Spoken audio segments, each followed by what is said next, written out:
Hey, Shalom, Israel. First and foremost, I want to give all glory, all honor, all praise to Yahweh, by Hashem, Yahweh Shai, to the hopeful elect of Israel, and to all of the brothers and sisters that are trying to genuinely keep the commandments of Yahweh, by Hashem, Yahweh Shai, in spirit and in truth. This is your brother Shamashawan, coming back to you with another lesson, and this lesson is called A Kingdom Divided. Right? Let's get right into it. This is Matthew chapter 12 and verse 25. And Yahweh Shai knew their thoughts and said unto them, every kingdom divided against itself is brought to desolation, and every city or house divided against itself shall not stand. And if Satan cast out Satan, he is divided against himself. How shall his kingdom stand? So in these days, and as we see, times are getting tougher and tougher every single day. Now is not the time to be divided in terms of our nation. Now is the time to consolidate and come together.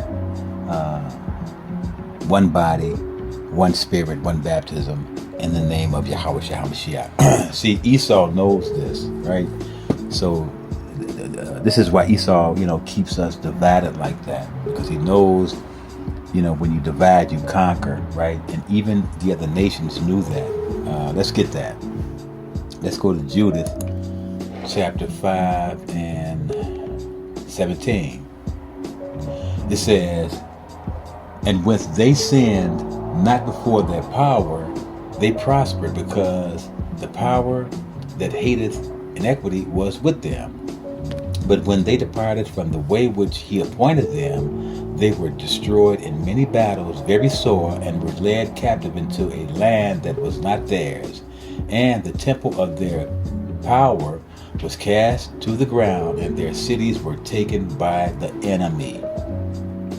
19, it says, but now are they returned to their power, and are come up from the places where they were scattered, and have possessed Jerusalem, where their sanctuary is, and are seated in the hill country, for it was desolate.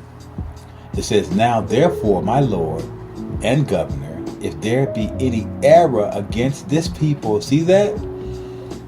The heathen knew this. If there were any, divisions, amongst us, they can get us. It says, if there be any error against this people, and they sin against their power, let us consider that this shall be their ruin. And let us go up, and we shall overcome them. 21. But if there be no iniquity in their nation, let my Lord now pass by, lest their power defend them, and their God be for them, and we become a reproach before all the world. So Esau knows that even in this time, by him keeping us divided like that, then he has the advantage of us on us. And as I mentioned earlier, now is the time to consolidate ourselves together, right? In righteousness. Let's get 1 Corinthians. Let's get 1 Corinthians chapter 1 and verse 10.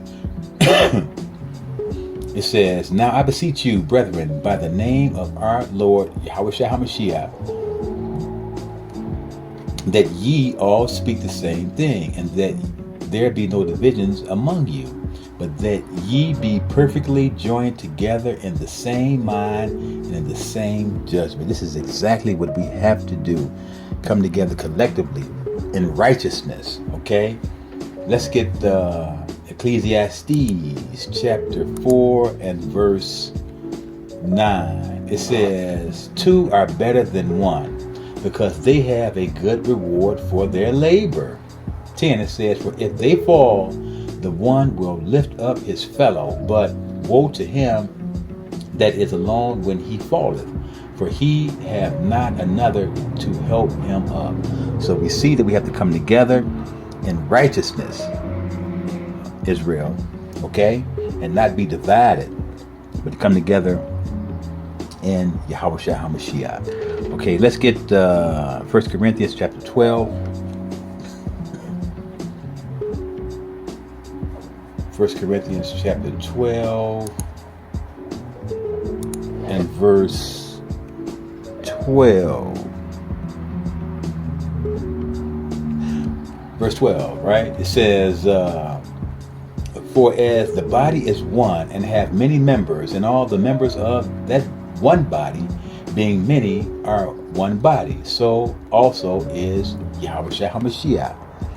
Let's jump down to verse 25. It says that there should be no schisms. Now, schism here means division in the body, but that the members should have the same care one for another. 26, it says, and whether one member suffer, all the members suffer with it, or one member be honored, all the members rejoice with it. So we have to be one mind, one body, one accord. Okay, let's get Ephesians chapter 4. Ephesians chapter 4. Can't have different doctrines and divisions and different mindsets and all that. It'll break us. Okay, Ephesians 4 and 4. It says, there is one body and one spirit, even as ye are called in one hope of your calling, one Lord, one faith, one baptism. Let's see what this baptism is. Because remember, when we're baptized in water in the name of Yahushua HaMashiach, we should be one body, same mind, same effort. Okay? Let's get that precept to validate that matter. Let's get Galatians chapter 3. Galatians chapter 3 and verse 26. Galatians 3 and 26. It says, for ye are all the children of God by faith in Yahushua HaMashiach. For as many of you as have been baptized into HaMashiach Yahushua have put on Yahushua HaMashiach. It says, there is neither Jew nor Greek, there is neither bond nor free, there is neither male nor female, for ye are all one in Yahushua HaMashiach. So this is the oneness, right, that is talking about. Let's go back to Ephesians chapter 4 and finish that thing up. At verse 6, it says, one God and one Father of all, who is above all and through all and in all. It says 7, it says, but unto every one of us is given grace according to the measure of the gift of Mashiach Yahushua. Let's jump down to verse 14. It says, that we henceforth be no more children, tossed to and fro and carried about with every wind of doctrine by the sleight of man and cunning craftiness, whereby they lie and wait to deceive. Okay? 15, it says, but speaking the truth in love may grow up into him in all things, which is the head, even Mashiach Yahushua. 16, it says, from whom the whole body fitly joined together and compacted by that which every joint supplieth, according to the effectual working in the measure of every part, maketh increase of the body into the edifying of itself in love. Okay? So we have to have one mind, one body, one faith, one baptism. Okay? Let's go to the book of Zephaniah. Now is not the time to be divided.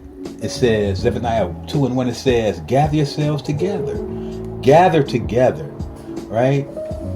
One mind, one body, one faith. Ye gather together, O nation, not desire. So we have to come together in righteousness, okay? Let's get some more. Let's get 2 Corinthians chapter 13 and verse 11. 2 Corinthians 13 and 11, it says, "Finally, brethren, farewell. Be perfect. Be of good comfort. Be of one mind. Live in peace. And the God of love and peace shall be with thee." Okay? Right? Let's get some more. Let's go to Philippians 2. One mind. Okay? Let's get Philippians chapter 2. Verses 2 and 3. It says, "Fulfill my joy, that ye be like-minded, having the same love, being on one accord, of one mind. All right? Let nothing be done through strife or vainglory, but in lowliness of mind, let each esteem other better than thyself." Okay? Now let's get one more precept of us coming together collectively, right? And not be having all sorts of issues and divisiveness in our body. Let's go to 2 Chronicles. This is what happened when we came together. 2 Chronicles chapter 30 and verse 9. It says, For if ye turn again unto Yahweh, your brethren and your children shall find compassion before them that lead them captive, so that they shall come again into this land. For Yahweh your power is gracious and merciful, and will not turn away his face from you, if ye return unto him. Look at this. It says, So the post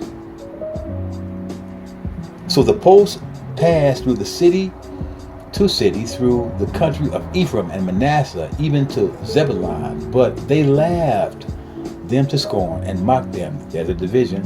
Nevertheless, divers of Asher and Manasseh and of Zebulun humbled themselves, Israel, and came to Jerusalem. Also in Judah, the hand of Yahweh was to give them one heart to do the commandment of the king and of the princes by the word of Yahweh. So I hope this has been edifying to you. Let's come together collectively on one mind, okay, in righteousness, okay. Once again, I want to give all glory, all honor, all praise to Yahweh Ba'asham Yahweh Shai. Shalom.